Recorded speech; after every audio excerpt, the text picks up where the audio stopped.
चलिए प्यारे बच्चों, आज हम लोग जो पढ़ेंगे calculating days between two dates. Given two dates, दो डेट दिया रहेगा, उनके बीच का जो डेज है उसे कैलकुलेटिंग करना है। क्या करना है? कैलकुलेटिंग करना है। तो फर्स्ट क्वेश्चन मैं लिखता हूं, जैसे 10 जनवरी टू 25 जनवरी। क्या करना है जी? आगे देखिए क्या करना है कि 10 जनवरी टू 25 जनवरी। तो बाबू इस बात को ध्यान रखना कि यदि मंथ जो है सेम है और डेट अलग अलग दिया हुआ है तो सीधे जो लास्ट डेट है उसमें से गिवन द फर्स्ट डेट को क्या करना है? सब्ट्रैक्ट करना है। उसके बाद जो डिफरेंस आएगा वही डिफरेंस डेज के फॉर्म में आता है। तो यदि देखिए इधर, if the month is same but date is different then we have to subtract that date minus this date. Understand? तो सेकेंड डेट क्या? 25 माइनस कितना है? 10। अब दोनों को सब्ट्रैक्ट करेंगे तो कितना आएगा? यही डेज आ गया। लेकिन सीधा सब्ट्रैक्ट करने की बात मैंने बताया, लेकिन सब्ट्रैक्ट कब? जब दोनों मंथ सेम हो तब लिख सकते हैं नोट में। नोट तो छोड़ना नहीं है। If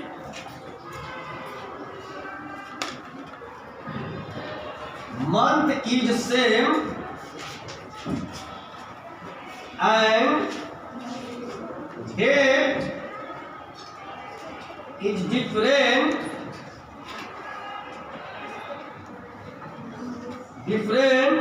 then we have to क्या इसको कहेंगे? सेकेंड डेट क्या? Last date minus first date. वो नहीं, फर्स्ट डेट तो फर्स्ट और लास्ट कौन होता है जानते हैं? जो 1 से स्टार्ट हुआ उसे फर्स्ट और जो अंत हुआ उसका लास्ट। लेकिन वो नहीं, गिवन, दैट इज गिवन, जो दिया हुआ है। ठीक है, इतनी बात को आप नोट कर लेंगे। अब बताएंगे क्या कि एक तो था कि आपका मंथ सेम है, मंथ सेम है तो सीधा क्या किया मैंने? सब्ट्रैक्ट किया या नहीं किया। लेकिन नेक्स्ट जो बात आती है कि सर यदि हो सकता है कि दोनों तो जनवरी में था तो मैंने घटाने का काम किया। जैसा कि आपको क्लॉक में आवर्स में बताया गया था कि 6 o'clock to 8 o'clock के बीच में कितना ड्यूरेशन ऑफ टाइम हुआ, तो आपने क्या कहा था? 2 आवर, क्योंकि लास्ट जो था उससे क्या प्रीवियस वाले टाइम को सब्ट्रैक्ट किया करते थे। जो डिफरेंस आता था उसे ही हम ड्यूरेशन ऑफ टाइम कहा करते थे।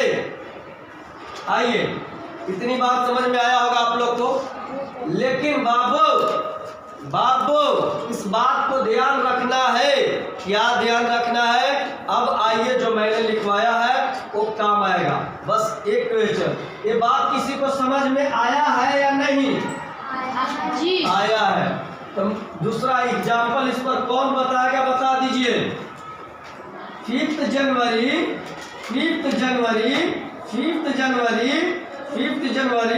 टू 15 जनवरी। क्या? 15 जनवरी के बीच में कितना डे होगा? कितना होगा?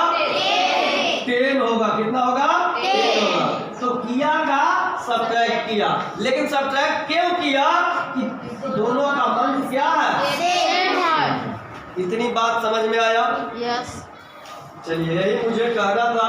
आइए अब नेक्स्ट क्वेश्चन, नेक्स्ट टाइप से यदि पूछ लिया जाए तो एक क्वेश्चन और है, और कल का जो टॉपिक रहेगा वो डेट ऑफ बर्थ निकालने के लिए सिखा दिया जाएगा।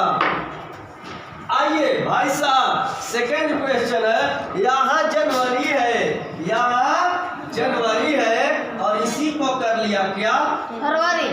फरवरी। क्या कर लिया? फरवरी। क्या कर लिया? फरवरी। अब क्या करेंगे भाई साहब? आचार्य जी, सर जी, आपने तो कहा था कि दोनों में से घटा लेना है, लेकिन साथ साथ मैंने ये भी बताया है, वेरी गुड, मंथ सेम होगा तब। अब यहाँ दिमाग लगाना है कि डेट और मंथ दोनों डिफरेंस हो तब क्या करना है, तो बीच में लगाना है कि यहाँ 10 जनवरी, क्या लिखेंगे? 10 जनवरी, और यहाँ लिखेंगे 25 फरवरी। वेरी गुड बाबू। लेकिन भैया साहब, यह बात को याद रखिएगा कि जनवरी जब खत्म होगा तभी तो फरवरी आएगा। बात समझ रहे हैं कि नहीं? तो जनवरी कहें या कहें तो 31 तारीख को खत्म होता है, 31 तक तो जनवरी है, और 1 से स्टार्ट होकर 25 तक का फरवरी है। समझ गए? तो रूल लगाइए कि यहाँ तक तो जनवरी है ना है भाई साहब, तो इसमें से इसको क्या करेंगे? क्या करेंगे? यदि मंथ सेम हो तो मैंने क्या बताया? घटा देंगे, तो कितना बचेगा? 21 डे। अंडरस्टैंड? और वॉच में भी मैंने सिखाया था कि 1 से 25 डेज तक 20 कितना? 25 डे। हमारी बात समझे या नहीं समझे? अब 25 डेज और 21 डेज कितना हो गया भाई साहब? कितना हो गया? 46 डेज। बात समझ में आया या नहीं आया? क्लियर है? इस सीमा रेखा है, बाउंड्री है, अरे भाई यहाँ तक तो मेरा है, ये इस क्षेत्र मेरा है, तो मैंने बताया है कि यदि मंथ सेम हो तब, यदि मंथ सेम हो तब सीधे सब्ट्रैक्ट करना है। इसमें से इसे सब्ट्रैक्ट किया, इस माह में 21 दिन और इस माह में 25 दिन, तो टोटल कितना? 46 दिन।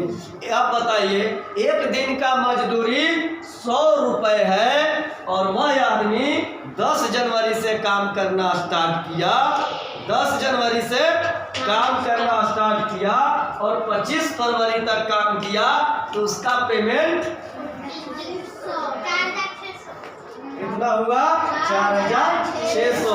तो गिनेगा 11, 10 तारीख, 11 तारीख, 12 तारीख, 13 तारीख, तो गिनते गिनते लगता है कि जितना काम करने में मेहनत था उतना काउंट करने में भी मेहनत होगा।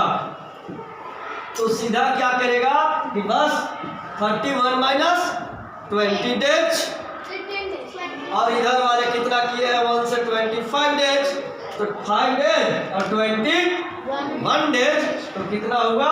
46 डेज, और 46 डेज इंटू 100 करेगा, 4600 आ जाएगा। ये बात समझे या नहीं समझे?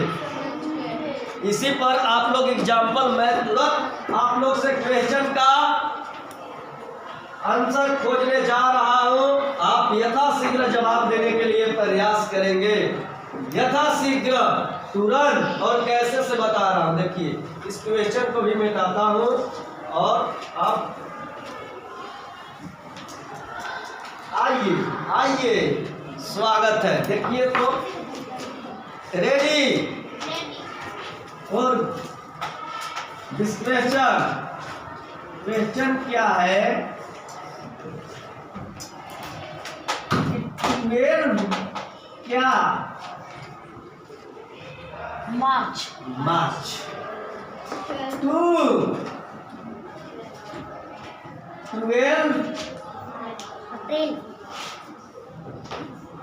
अप्रैल। कौन बताएगा कितना डेज हुआ यहाँ से यहाँ तक? बताइए। 41 पहला भैया का आंसर आया 41। कैलकुलेशन करिए, बैठाइए। अरे भाई मार्च सजाइए। क्या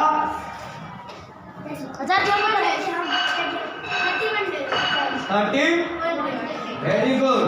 क्यों? क्योंकि 12 मार्च यहाँ, तो मार्च लास्ट कितना पर करता है? तो 31 मार्च हो गया यहाँ तक। और ये कितना है? 12 अप्रैल है। 12 अप्रैल अप्रैल है। है। तो इसमें से इसको घटाएंगे कितना? 9 19 डेज आया। और इधर वाले कितना डेज आया? 11। दोनों को जो ऐड कर दिया कितना आएगा? कितना आएगा? 9 2 11 1 1 2 और 1 कितना डेज? हमारी बात को समझे? Thank you. इससे रिलेटेड क्वेश्चन आप लोग अवश्य सॉल्व करेंगे। जो नहीं आएगा उस पर कल चर्चा कल करेंगे। धन्यवाद।